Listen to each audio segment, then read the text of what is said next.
The first tremor is not a violence, it is a summons. It rolls up from the bedrock. A deep impatient pulse that shivers the water in clay pots and sends motes of dust dancing in the slivers of dawn light that pierce the cave mouth. For the Skystone clan, this is the first breath of their world. Old Joe are okay. His knuckles swollen around a piece of chert, does not flinch. His waking is timed to it. A rhythm buried deeper than memory. He feels the stone in his hands resonate with the stone of the earth. And he grunts, the sound of a life measured in thumps. Well, the day begins. Outside, the great valley is wreathed in a low-lying mist, a silver blanket that conceals the feet of the mountains they call the Sky Teeth. The clan moves with the practiced ease of those who know their clock is infallible. There is no sun gazing, no study of the stars. There is only the heartbeat. The second tremor arrives as the gatherers tie their woven baskets to their hips. It is a stronger beat, a confirmation. The third, arriving as the mist begins to thin, is the hunter's signal. Kill. The lead spearman nods to his party. They move out, their steps falling into the echo of the tremor. Their path toward the fern-choked lowlands guided by a metronome the size of a mountain. This is the core of their survival, a piece of profound foresight built on a foundation of absolute mystery. Every aspect of their prehistoric life is tethered to this pulse. They plant seeds by it, perform rituals of thanks by it, and tell their children to be home before the 12th beat.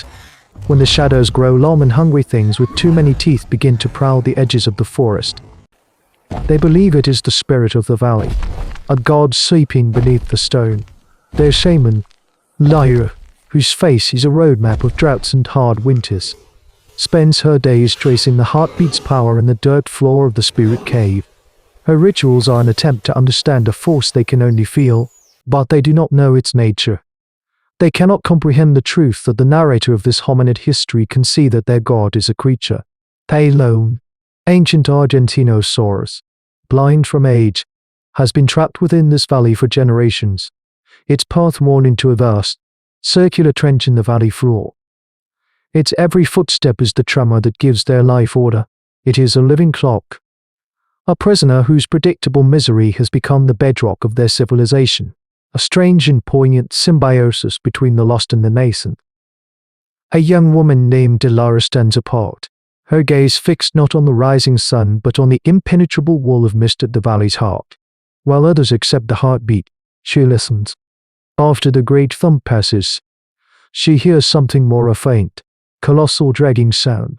I saw a displaced air. To her, it is not the sound of a god's power, but of a terrible weariness, a sorrow. The elders warn that the heart of the valley is forbidden, the place where the heartbeat is too strong for a person to endure. But for Lyra, the taboo is a door, and the rhythm that comforts her people has become a question that beats inside her own chest. The fourth tremor rolls through, and while the clan sees it as just another measure of their day, she feels it as a lonely, desperate call. The fifth tremor shakes a loose stone from the cliff face above the clan's cave. No one knocks its foe. It is as mundane as a passing cloud, but for Lyra, it is a decision. While the others turn to their task scraping hides, chipping at flint for new spear points, she slips away. Her movement is a whisper against the hum of the clan's life. She carries no spear, only a water skin and the sharp-edged stone of her resolve. The taboo is a wall of whispers in her mind, the voices of elders speaking of the god's sacred ground, a place where the heartbeat can unmake the flesh. She walks toward it anyway. Her journey is an act of quiet rebellion, a search for a truth she feels in her own bones. She follows the sound, the faint, dragging echo that the tremors leave behind. The path takes her from the familiar territories of her people into a landscape that feels older, newer. The vegetation is different here, dominated by immense, plate-leaved ferns that stand taller than a man. The ground grows soft and peaty, and a deep channel, a river of crushed earth, begins to carve its way through the valley floor.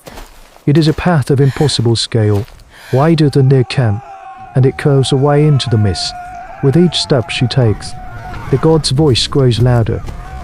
The tremors are no longer distant pulses that measure time. They are physical blows. The sixth tremor, when it comes, throws her to her knees. The ground lurches. A solid thing made liquid. Her teeth ache with the vibration.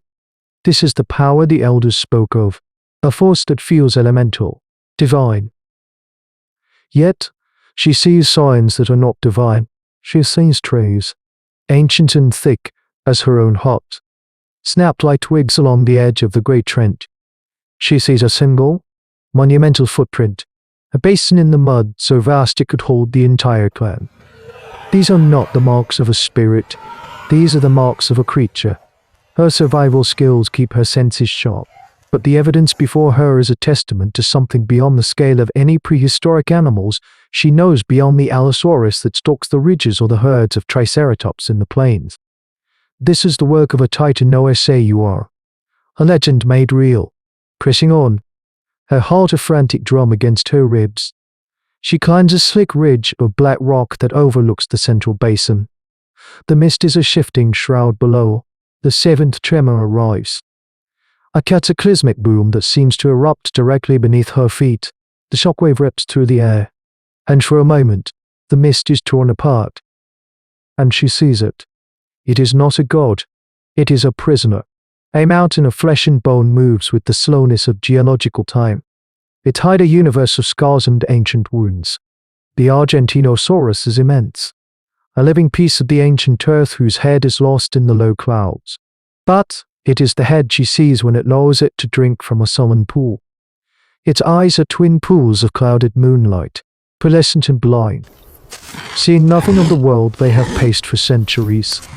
One colossal furrow lifts, hangs in the air with impossible weight, and then falls. THUMP.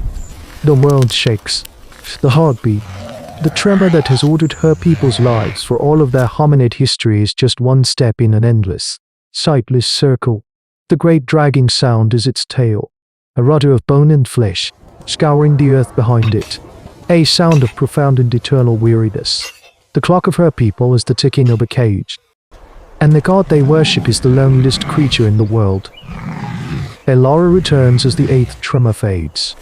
She is not the same person who left. Mud cakes her shins. Her eyes hold the reflection of a terrible and lonely largeness. She walks straight to the center of the camp, where the shaman Lyra is preparing evening pigments. When Elara speaks, her voice is quiet but cuts through the sounds of the clan. There is no god, she says, only a prisoner. The silence that follows is heavier than any tremor. It is the sound of a world breaking. Lyra looks up, her face a mask of disbelief turning to cold fury. To question the heartbeat is to question the sun, the sky, the very bones of their ancient history. Blasphemy. The shaman hisses, her voice rattling like dry seeds in a gourd. The heartbeat is the valley's soul. You have been bewitched by the forbidden ground. The clown splinters. You are okay. The pragmatist shakes his head. The clock works, he grunts, running a thumb over a newly napped blade. It keeps us safe. Why would you break it? But Kale, the hunter, sees the look in Elara's eyes. He has seen that look before, in a scout who has stared into the teeth of a predator and survived. It is not madness, it is knowledge. He asks her to explain. Elara describes not a spirit, but a creature. She speaks of its clouded, blind eyes, the weary, endless circle of its path, the sound of its tail dragging in the dirt like a chain. She paints a picture not of divine power, but of immense, solitary suffering. This is the turning point. She does not argue against their mythology with logic. She replaces it with a story of empathy. She makes them feel the Titan's loneliness, a feeling they, a small clan in a world of giants, understand intimately. The idea of action seems impossible. The valley is a fortress, but for the Argentinosaurus, it is a cage. Elara points to the northern ridge, to a place they call the Stone Joe, an arrow pass choked by an ancient rockslide. That is the door, she says. We can open it. The risk is monumental. Their clock is predictable. The world beyond the pass is not. Scouts have reported a new terror on the plains. A hunter of titans. A nightmare of teeth and muscle they call Giganotosaurus. To free the blind giant might be to invite a true devil into their home. The choice is laid bare the sacred, predictable rhythm of a prison, or the terrifying, unknown freedom of a world where their god no longer walks. It is Lyra who finally makes the decision, though not in the way anyone expects. After a long silence, she dips a finger in black pigment and draws a long, weeping line beneath her own eye.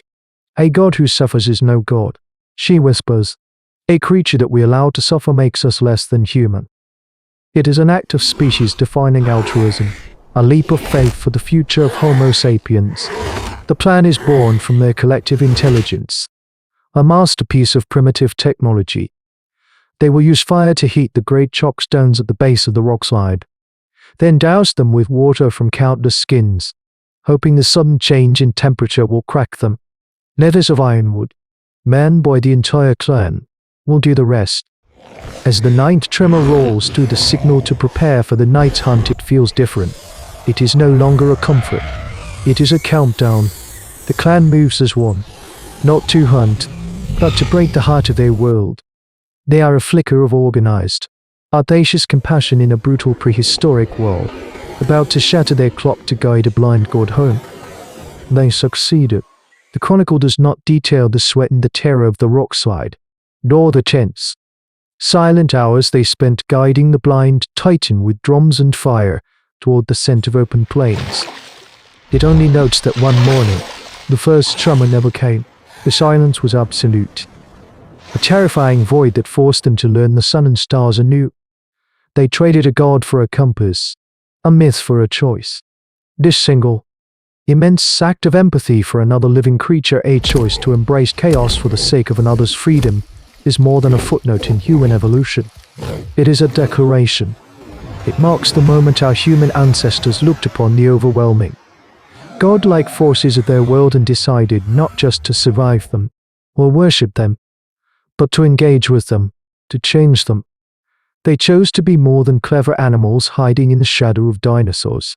They chose to be custodians of their own destiny, guided by a nascent conscience. Was this the moment we stopped being merely creatures of this prehistoric planet and began the audacious journey of becoming its caretakers?